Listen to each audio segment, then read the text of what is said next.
Good morning बच्चों, master की of success में आपका स्वागत है।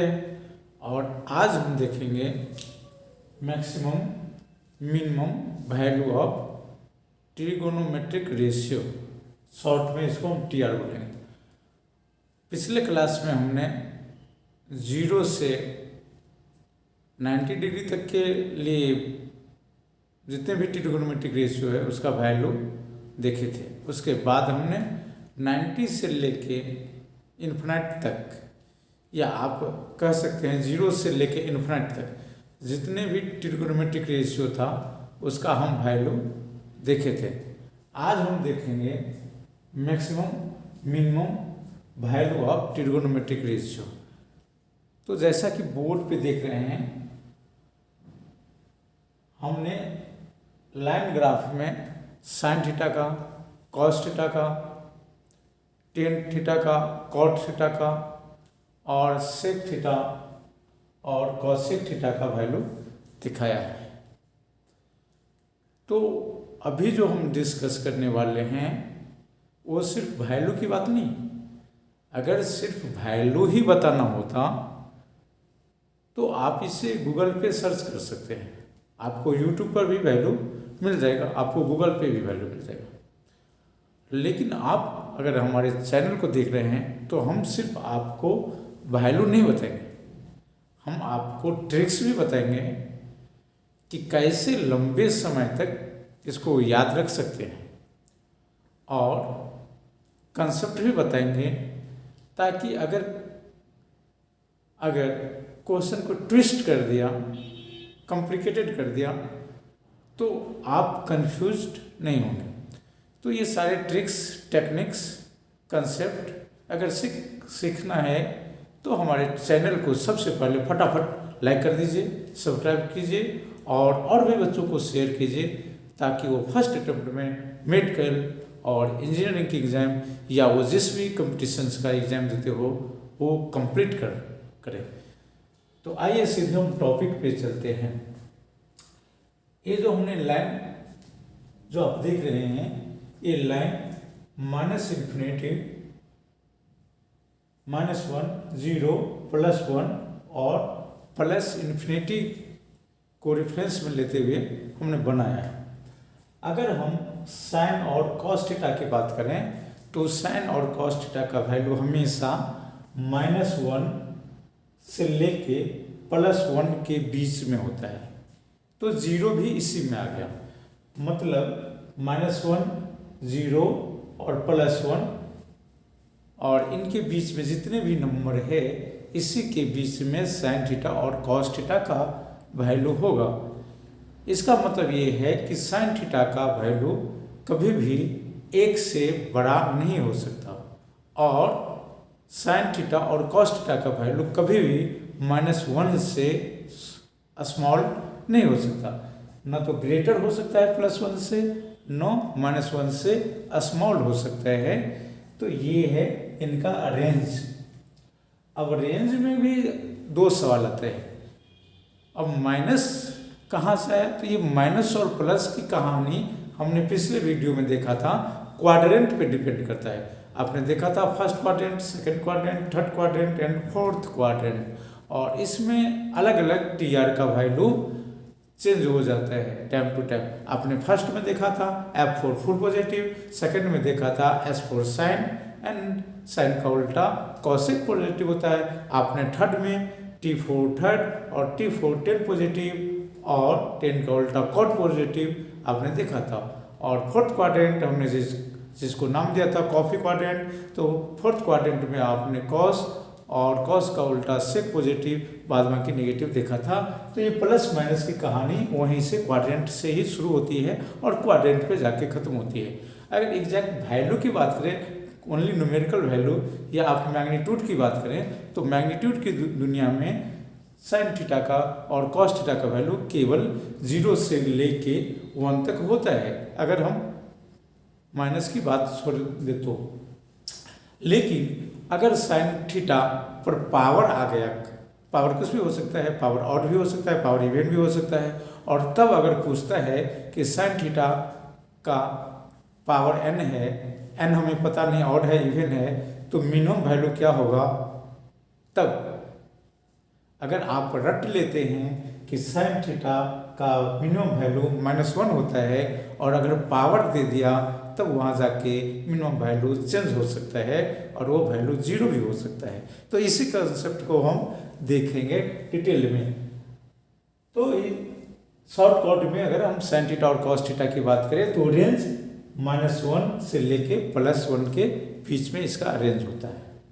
और याद रखना है कि साइन थीटा और कॉस थीटा को फंक्शन कहते हैं। को फंक्शन एक साथ काम ये करता है। को फंक्शन, को का मतलब टुगेदर, को फंक्शन कहते हैं किसको, साइन थीटा और कॉस थीटा को फंक्शन कहते हैं। अगला कॉसेक और सेक। कॉसेक और सेक जो है इनका पुराना याराना है, इसलिए इसको भी को फंक्शन कहते हैं। किसको, कॉस थीटा और सेक थीटा। तो कॉस थीटा और सेक थीटा का याराना है और साइन थीटा और कॉस थीटा का याराना है। लेकिन एक चीज़ हमेशा याद रखना है कि साइन थीटा और कॉस थीटा कभी भी कॉसेक थीटा और सेक थीटा के घर में नहीं जाता और कॉसेक थीटा और सेक थीटा का वैल्यू कभी साइन थीटा के रेंज में नहीं आता। मतलब इस दोनों का वैल्यू एक दूसरे के रेंज में कभी नहीं जाता। ये एक दूसरे के कट्टर दुश्मन है, यानी कि साइन थीटा और कॉस थीटा का वैल्यू कभी भी कॉसेक और सेक के रेंज में नहीं जाता। यानी कि कॉसेक थीटा और सेक थीटा का वैल्यू +1 से स्टार्ट होकर के +∞ तक होता है और -1 से स्टार्ट होके -∞ तक होता है, लेकिन कभी भी इस बीच में नहीं आएगा। कभी भी इस बीच में नहीं आएगा। इसका मतलब ये है कि कॉसेक थीटा और सेक थीटा का वैल्यू कभी भी -1 और +1 के बीच में नहीं होगा। टेन थीटा और अगर कॉट थीटा की बात करें, टेन थीटा अगर कॉट थीटा की बात करें तो इसका वैल्यू कुछ भी हो सकता है। मतलब इसका वैल्यू 0 भी हो सकता है, +1 भी हो सकता है, +∞ भी हो सकता है, 0 भी हो सकता है, -1 भी हो सकता है, -∞ भी हो सकता है। यानी कि कोई भी रियल नंबर वैलिड है किसके लिए, टेन थीटा और कॉट थीटा के लिए कोई भी वैल्यू संभव है। तो टेन थीटा और कॉट थीटा के लिए कोई भी वैल्यू संभव है। साइन थीटा और कॉस थीटा के लिए -1 से +1 तक ही वैल्यू हो सकता है। और सेक थीटा और अगर हम कॉसेक की बात करें तो +1 से +∞, -1 से -∞, इसी के बीच में अरेंज होगा। तो आप इसे नोट कर लीजिए। हम इसको मिटाएंगे और इसको टेबल के फॉर्म में भी कन्वर्ट करेंगे और इसके पीछे जो कंसेप्ट है, कंसेप्ट बिहाइंड इट, उसको भी डिटेल से डिस्कस करेंगे। आखिर हम कैसे समझेंगे कि किसका वैल्यू कितना हो सकता है और कैसे लंबे समय तक इसको याद रखें कि साइन थीटा का वैल्यू 1 से ज़्यादा नहीं हो सकता, साइन थीटा का वैल्यू -1 से कम नहीं हो सकता। और अगर थीटा पर अगर पावर दे दिए, पावर भी 2 तरह का हो सकता है, एक ऑड नंबर और एक इवन नंबर। अगर पावर दे दिए तो वैल्यू क्या होगा, मीन्स तब उस कंडीशन में मैक्सिमम वैल्यू क्या होगा और मिनिमम वैल्यू क्या होगा, ये हम देखेंगे ब्रेक के बाद। तब तक इसे आप नोट कर लीजिए।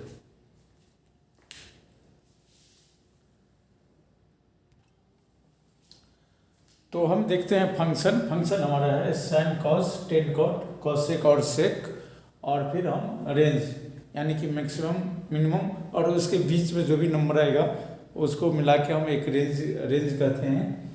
तो रेंज में देखिए, अगर साइन और कॉस की बात करें तो मिनिमम -1 आएगा और मैक्सिमम +1 आएगा और इसी के बीच में 0 या जो भी फ्रैक्शन नंबर है या रियल नंबर है, सारे रियल नंबर आएंगे, लेकिन वो -1 और 0 और +1 के बीच में। इसका मतलब ये है कि आपको दिमाग में रखना है कि 0 भी इसमें आएगा, इसी के बीच में 0 भी आता है, इसका यूज होने वाला है, इसलिए मैंने अलग से लिख दिया। तो 0 भी आएगा -1 और +1 के बीच में 0 भी आएगा तो याद रखना है साइन थीटा कॉस थीटा का वैल्यू 0 भी होता है और हो सकता है, कंडीशन पे डिपेंड करता है। अब अगर हम टेन और कॉट की बात करें तो टेन और कॉट ये रियल नंबर का समुद्र है, इसमें कोई भी वैल्यू दे दो लेकिन रियल नंबर होना चाहिए। तो सारे रियल नंबर इसी में आ जाएंगे, प्लस है, माइनस है, 1 है, जो भी है, 0 है, तो सारे नंबर इसमें, इसलिए मैंने R लिख दिया, मतलब ये रियल नंबर आ जाएगा इसमें कोई भी वैल्यू आ जाएगा। कॉस और सेक का वैल्यू जो है इम्पोर्टेंट है, ये 2 ग्रुप में इनका रिजल्ट आता है। कॉस और सेक थीटा का वैल्यू जो है, सॉरी कॉसेक और सेक थीटा का जो वैल्यू आता है वो 2 ग्रुप में आता है। एक ग्रुप है -1 से -∞, या आप कर सकते हैं -∞ से -1 तक, और एक होगा +1 से +∞ तक। तो 2 ग्रुप होगा, -∞ से -1 तक और +1 से +∞ तक होगा ये कॉसेक और सेक का वैल्यू। लेकिन याद रखना है कि ये वैल्यू में 0 इंक्लूडेड नहीं है, 0 नहीं आएगा, कभी नहीं आएगा। और -1 से +1 के बीच में जो भी रियल नंबर है वो इसमें नहीं आएगा। ये तब है जब इन पे कोई भी पावर नहीं दिया हुआ है, ये वैल्यू तब है, ये मैक्सिमम और मिनिमम का वैल्यू या रेंज का वैल्यू तब वैलिड है जब sine theta, cos theta, cot theta, tan theta, cosec theta और सेक थीटा पे कोई भी पावर नहीं लगा हुआ है, तब आएगा। तो इसको आप नोट कर लीजिए। अब हम कुछ कंडीशन देखते हैं कि अगर कंडीशन चेंज कर दिया जाए तो मैक्सिमम और मिनिमम क्या होगा।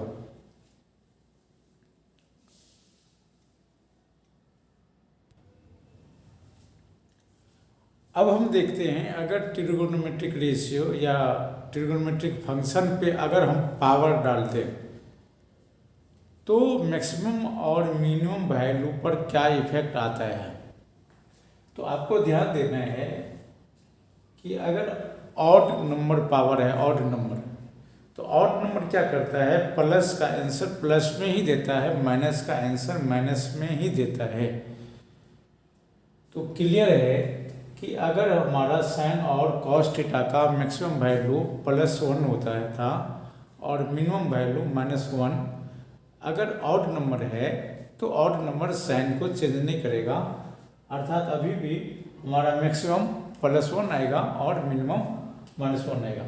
लेकिन जैसे ही पावर इवेन दे दिए, इवेन का मतलब सम संख्या पावर बन जाएगा, तो सम संख्या अगर किसी भी नंबर पर आ जाता है, चाहे वो निगेटिव हो पॉजिटिव, तो वो क्या करता है, पॉजिटिव में कन्वर्ट कर देता है।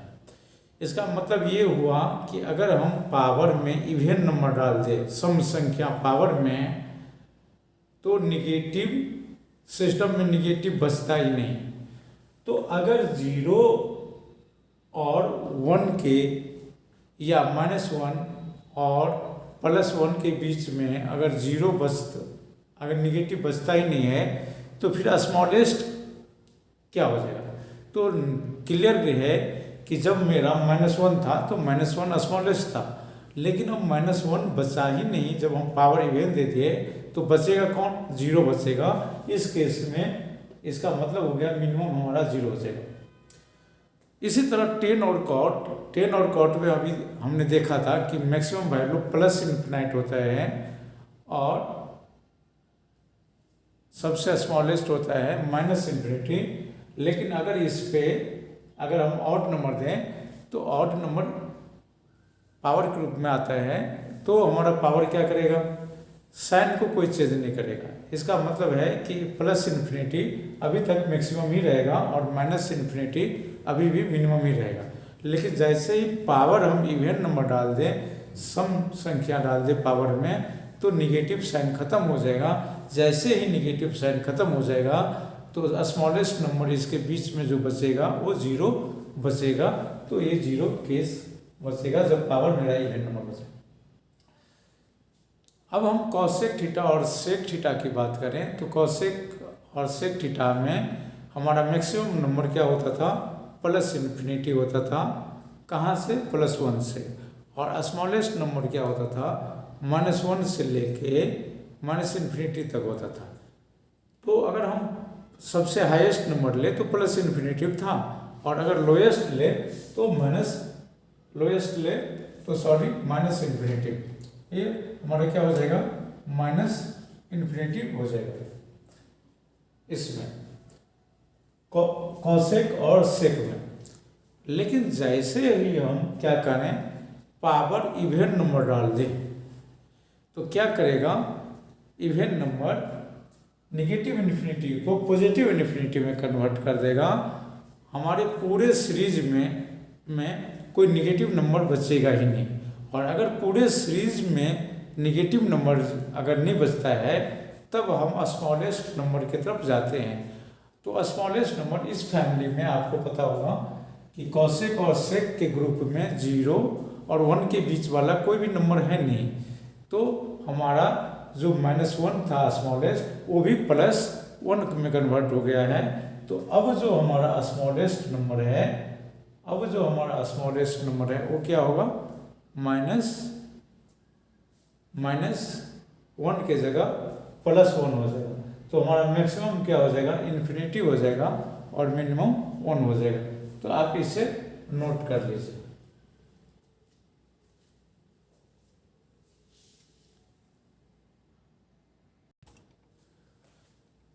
अब हम मैक्सिमम और मिनिमम की जो बात कर रहे थे उसमें हम कंसेप्ट क्या है, तो important concept regarding maxima and minima of function. Maxima और मिनिमम के फंक्शंस को अगर हम भूल गए तो लंबे समय तक हम कैसे याद रखेंगे कि कौन सा फंक्शन या किस फंक्शन का मैक्सिमम क्या होगा या मिनिमम क्या होगा। तो जितने भी फंक्शन है ट्रिगो में वो परपेंडिकुलर, बेस और हाइपोटेन्यूज मतलब लंब, आधार और कर्ण पे आधारित है।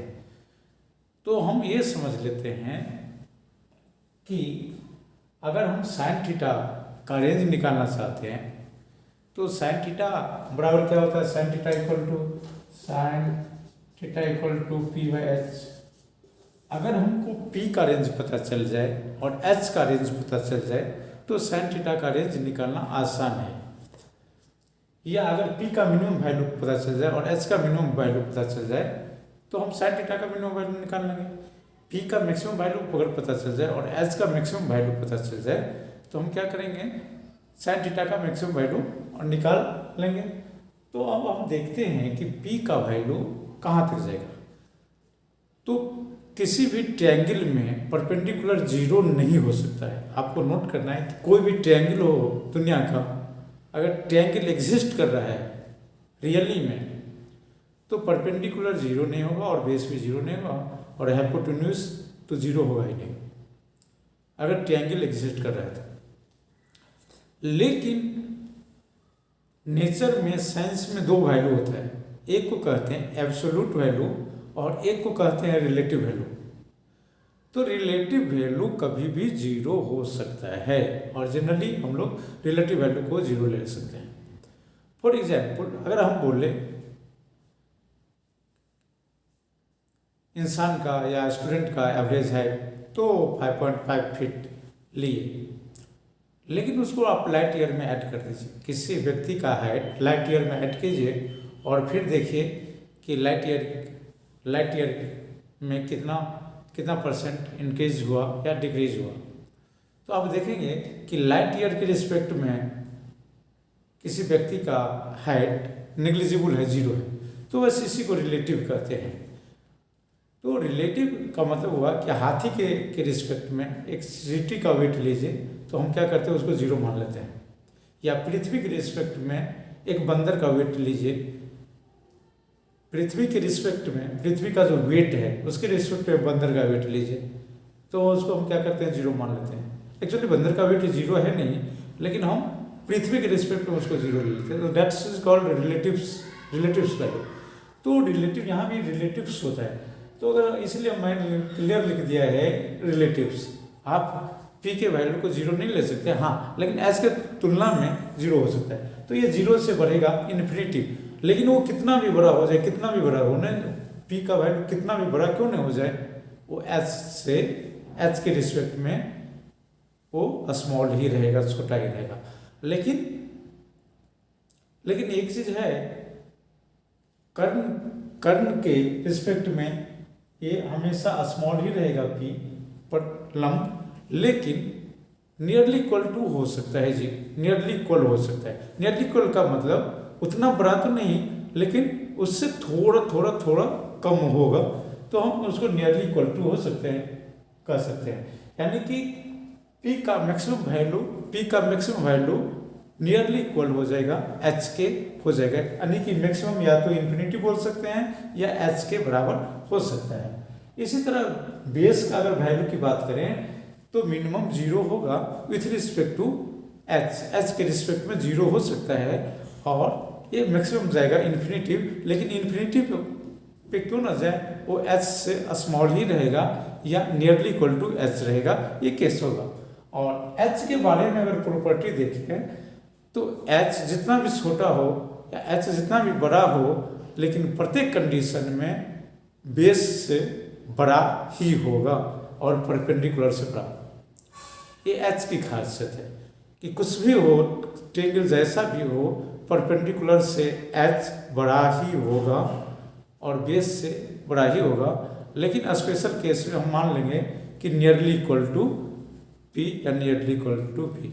अब इसी कंसेप्ट से सारा हम रेंज निकाल लेंगे, चाहे वो साइन थीटा का हो, चाहे कॉस थीटा का हो, चाहे टेन थीटा का हो, चाहे किसी भी एंगल का हो, हम उसका मैक्सिमम वैल्यू भी निकाल लेंगे और उसका रेंज भी निकाल लेंगे इसी कंसेप्ट से।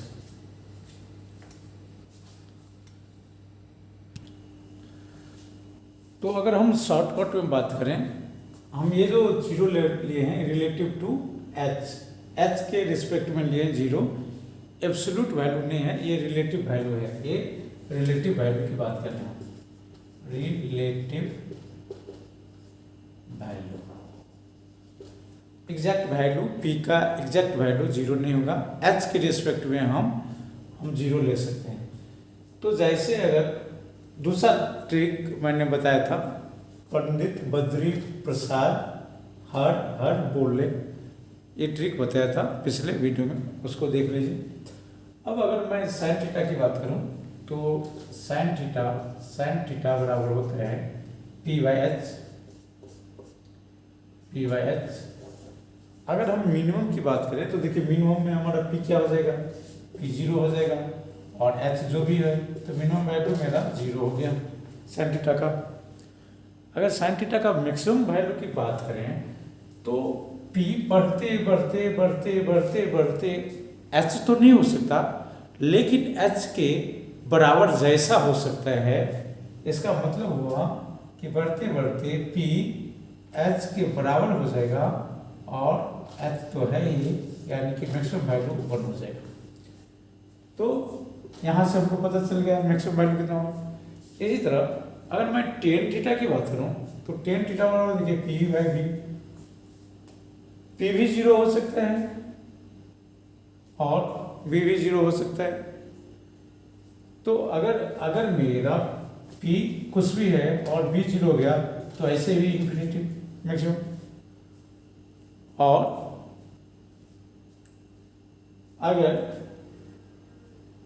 अगर दोनों बराबर हो गया तो वन भी हो सकता है, या एक जीरो हो गया एक इन्फिनिटिव है तो पर भी जीरो हो गया। तो कोई भी कॉम्बिनेशन पी और बी एक दूसरे से स्वतंत्र है, कोई भी वैल्यू हो सकता है। इम्पोर्टेंट है कि ये उल्टा, यहाँ क्या होता है कॉसेक, यहाँ क्या होता है सेक, और ये क्या होता है कॉट। तो अगर हम कॉसेक की बात करें तो कॉसेक हुआ एच बट्टा पी। तो देखिए कॉसेक में क्या होगा कि अगर p मेरा जीरो हुआ, अगर p जीरो हुआ तो क्या हो जाएगा इन्फिनिटिव, तो ये इन्फिनिटिव हो जाएगा। या मैक्सिमम क्या हो जाएगा h हो जाएगा p, तो h/h 1 हो जाएगा। लेकिन इस केस में कभी भी 0 का कोई पॉसिबिलिटी नहीं है, क्योंकि h हमारा 0 हो नहीं रहा है, h हमारा 0 हो नहीं रहा है। तो इस कॉम्बिनेशन से भी आप मैक्सिमम और मिनिमम का वैल्यू निकाल सकते हैं। अब देखते हैं कुछ एग्जाम्पल।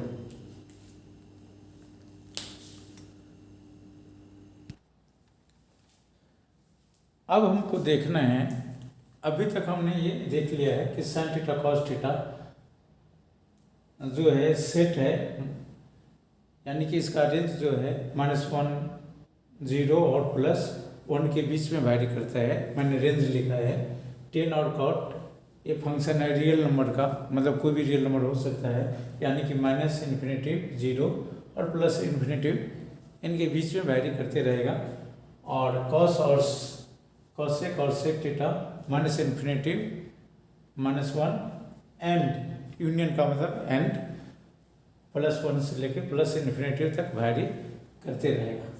अब अगला सवाल ये है कि sin² theta sin Q theta दिया हुआ है, sin क्यू थीटा दिया हुआ है, इसका मैक्सिमम और मिनिमम निकालना है, तो कैसे निकालें? तो देखिए, जैसे ही मैक्सिमम और मिनिमम पूछे तो हम क्या करेंगे, इसका जो ओरिजिनल वैल्यू है उसको हम लिखते हैं। तो ओरिजिनल वैल्यू देखिए -1, तो -1 लिखेंगे और पावर 3 डाल देंगे। तो -1 पे अगर 3 पावर डालेंगे तो कितना हो जाएगा, ये -1 ही आएगा। और 0 पे पावर 3 डालेंगे तो ये 0 ही आएगा, और 1 पे पावर 3 डालेंगे तो 1 ही आएगा। तो ये हमारा वैल्यू आएगा। अब इसमें पूछ रहा है मैक्सिमम, तो मैक्सिमम देखिए, इनमें से तीनों मैक्सिमम कौन है, 1 है, और इनमें से मिनिमम कौन है, -1 है। तो ये आंसर आ गया। अब जो हमारा अगला सवाल है, वो अगला सवाल में ये पूछा जा रहा है कि sin पे पावर 8 है, sin पे पावर 8 है और थीटा है, इस कंडीशन में मैक्सिमम वैल्यू क्या होगा और मिनिमम वैल्यू क्या होगा। तो घबराने की कोई ज़रूरत नहीं है, बस इतना याद रखना है कि पावर इसमें क्या था, ऑड नंबर था, और इसमें इवन नंबर है। तो देखिए, -1 पे जैसे ही पावर 8 रखेंगे, इवन रखेंगे, तो ये मेरा +1 हो जाएगा। क्लियर? और 0 पे पावर इवन रखेंगे तो ये 0 आएगा, और 1 पे पावर अगर 8 रखेंगे तो +1 आएगा। तो ये हमारा रिजल्ट, जो ये रिजल्ट था, इस रिजल्ट में कन्वर्ट हो गया। ये निगेटिव को प्लस में कौन कन्वर्ट कर दिया, 8। जो पावर इवन था वो कन्वर्ट कर दिया 8 में। अब इनमें से आप डिसाइड कर लीजिए कि ये जो 3 का सेट है, इस 3 के सेट में हमारा मैक्सिमम कौन हुआ। तो इधर से लेंगे तो ऊपर भी 1, इधर से लेंगे तो ऊपर भी 1, तो 1 हो गया मैक्सिमम। अगर मिनिमम की बात करें तो देखिए, मिनिमम अब 0 हो गया। इसीलिए याद होगा कि स्टार्टिंग में मैंने बोला था कि कंडीशन पर डिपेंड करेगा कि मिनिमम -1 होगा या 0 होगा, वो कंडीशन पर डिपेंड करेगा, और किस कंडीशन पे, पावर पे डिपेंड करेगा। तो ये इसी तरह हम सबका कर लेंगे कंडीशन लगा के। बस ये इम्पोर्टेंट है, ये आपको याद होना चाहिए, ये इम्पोर्टेंट है, ये याद रखिए, ये रेंज आपको याद होना चाहिए। इसी से पूरा हम मैक्सिमम मिनिमम का कैलकुलेट करेंगे। और अगर हम फिजिक्स सही से पढ़ना चाहते हैं तो आपको वेक्टर आना चाहिए, और वेक्टर को समझने के लिए आपको ट्रिगो का कंसेप्ट क्लियर होना चाहिए। इसलिए हमने वेक्टर के साथ साथ ट्रिगो का भी चैप्टर ले लिया, और इसका जितना भी फिजिक्स में एप्लीकेशन है, फिजिक्स में आएंगे तो वहाँ भी हमको maximum force, minimum force, maximum acceleration, minimum acceleration, बहुत सारे क्राइटेरिया, जितने भी फिजिकल क्वांटिटीज है, उसमें भी हमको मैक्सिमम निकालना पड़ेगा, कभी उसमें मिनिमम निकालना पड़ेगा। तो अलग अलग कंडीशन आएगा, सारे एंगल पे डिपेंड करेगा। इसलिए ये जो एंगल्स है, इस एंगल्स के डिटेल्स को हमने डिस्क्राइब कर दिया है, तो इसको नोट कर लीजिए। अगले वीडियो में फिर हम ट्रिगोमेट्री का कुछ कंसेप्ट जो फिजिक्स में यूज होता है उसको लेके आएंगे। Okay, thank you very much.